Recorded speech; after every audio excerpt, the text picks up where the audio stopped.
After decades of protection for the right to an abortion, the overturn of Roe v. Wade is spurring states to ban access. Within hours of the Supreme Court decision, the state of Alabama enacted legislation criminalizing abortions, leading many people to wonder what's next.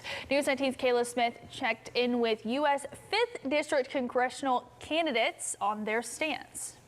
Madison, Dale Strong or Kathy Warner Stanton will soon represent Alabama's 5th congressional district in Washington, D.C. With the recent overturn of Roe, here's how each candidate will approach the issue of abortion if elected.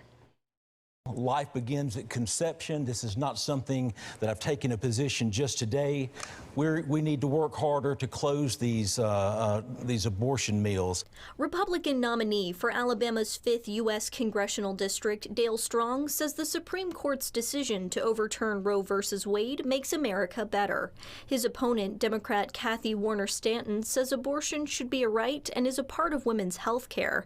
Moreover, she says strict abortion restrictions leave women without options, and if elected, she would vote for legislation protecting abortion rights at the federal level. When they overturned it, it kind of brought tears to my eyes because of the simple fact that there wasn't any outlet for anyone if it was rape, incest. Prior to the overturn of Roe, the Alabama Women's Center, located in Huntsville, was one of 3 clinics in the state offering abortion services, something Strong says should not be available. He proposes, quote, faith-based communities as an alternative resource for women. I stand for the unborn. You look right here on Sparkman Drive in Huntsville, Alabama, more than 6,000 abortions are done at that abortion mill. It is unacceptable. In an opinion following the Roe decision, Supreme Court Justice Clarence Thomas said the court should reevaluate other decisions currently protecting access to contraceptives and LGBTQ rights. Warner Stanton says the overturn of Roe set a dangerous precedent. We need to be moving forward as a country. I am proud to be an American.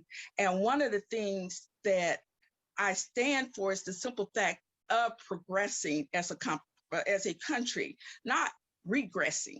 This generation, they want to be able to have their choice. They don't want someone telling them what to do. This week, President Joe Biden passed an executive order aimed at protecting access to medical abortions and emergency contraception. However, the order is not enough to restore abortion rights in states like Alabama with strict bans.